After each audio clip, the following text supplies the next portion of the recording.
السلام عليكم ورحمة الله تعالى وبركاته. الأخوات، لاباس عليكم؟ بخير؟ أحوالكم طيبة؟ كنتمنى من الله يلقاكم هذا الفيديو في أتم الصحة والعافية يا ربي. فيديو جديد ونهار جديد كيف كتشوفوا معايا من بعد ما كملت هاد الجلابة وقلت نشاركها معكم. كنتمنى تنال استحسانكم وتعجبكم وفرجة ممتعة. وكيف العادة كنبداو بالصلاة على نبينا محمد. اللهم صل وسلم وبارك على نبينا محمد وعلى آله وأصحابه أجمعين. وفي هذا الفيديو حطيت لكم بعض اللقطات بالخطوات اللي مشيت بها في الجلابة. هنا كيف كتلاحظوا معايا الضرس المغلف، كنجي كنخدم غريزة في الثوب، كنخشي البرة في هذه الغريزة اللي عندي، كندير جوج ديال اللويات. هنا غادي نخدم الضرس ديال واحد، كنرجع نخدم غرزة في الثوب. دابا غادي نخدم الضرس ديال جوج. راه فايت لي خدمته معكم شحال من مره. صافي بنفس الطريقه كنمشي كنشد في هذا الراس ديال هاد السنينه، كندير 3 ديال اللويات باش الطريس ديالنا كيجي واقف ومتقون. هنا غادي نحبك، كنجي لهاد الغريزه كنشد فيها، كنحبك الحبكه الاولى والحبكه الثانيه والحبكه الثالثه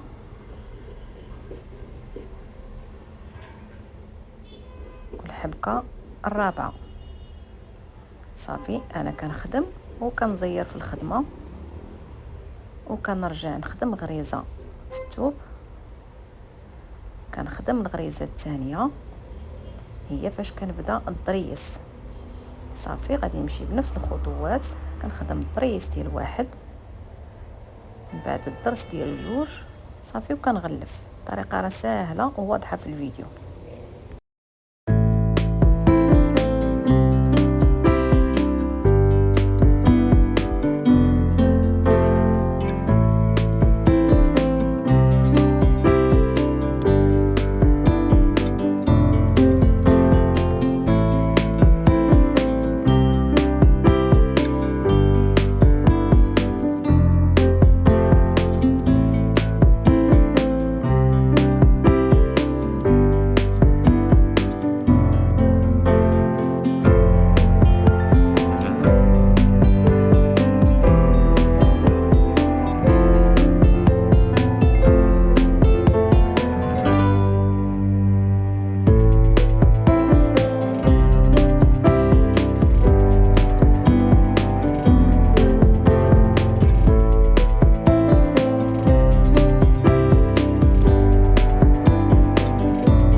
وهنا البنات غادي نمشي لنصف طوق باش نطلع الحصيره.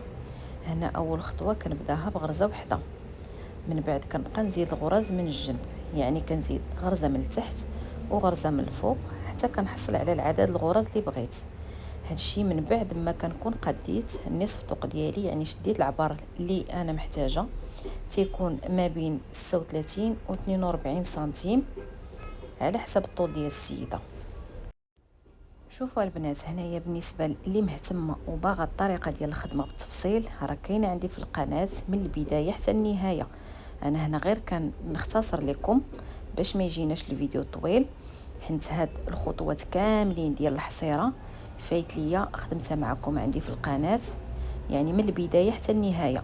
كيفاش تشدوا العبارات ديالكم، كيفاش تقطعوا النصف طوق، كيفاش تهبطوا بالهبطه ديال النصف طوق، الفتحه ديال العنق، يعني بجميع التفاصيل حتى من الملاقيه، يعني بديتها معكم من الاول، يعني كيفاش تشدوا تلاقيو الكتيفات، يعني بجميع الخطوات. صافي هنا كيف كتشوفوا معايا بعد ما طلعت الحصيره ديالي بهذا الشكل، منين وصلت لهاد النقطه صافي تنكون حددت عدد الغرز اللي بغيت في الحصيره. هنا عندي 32 غرزه. صافي هنا ما غاديش نبقى نزيد الغرز من الجنب، من بعد ما كنكون قطعت الطوق غنمشي مع الحصيره ديالي عادي حتى كنحصل على هاد النتيجه. هنا باقي ليا دابا نخدم معكم الفتحه ديال العنق. وهنا البنات بالنسبه للفتحه ديال العنق، ديما العدد اللي تيكون عندنا في الحصيره تنقسموه على جوج، كنخدموا الجهه الاولى وكنمشيو للجهه الثانيه حتى هي كنخدموها بنفس الطريقه. صافي.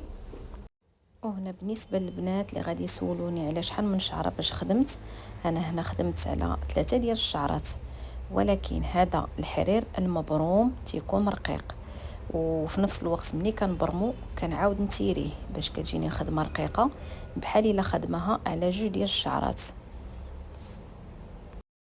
وهنا البنات ملي تكونوا كتخدموا حاولوا تشدوا الغرزه كامله، يعني ما تشدوش غير النص ديال الغرزه باش كتجيكم الرانده ديالكم متقونه.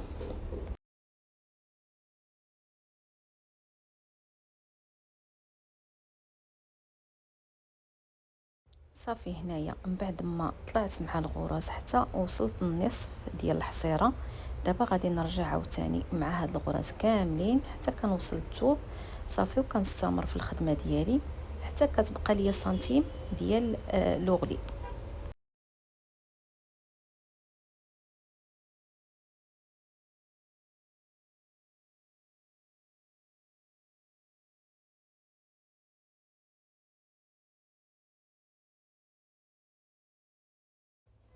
وهنا ما نسيتش المناقيه حتى هي اللي هبطت بها في الهبطه ديال نصف طوق، كنخدمها بغرزه وحده كتجي على هذا الشكل. الطريقه ديالها حتى هي راه ساهله، راه حتى هي كاينه عندي يعني في القناه. بالنسبه للاخوات اللي مهتمين وباغين الطريقه بالتفصيل كتدخلوا كتلقاو جميع الفيديوهات اللي كتبغيو. وكان من هنا تنقول لكم مع السلامه حتى الفيديو الجاي ان شاء الله.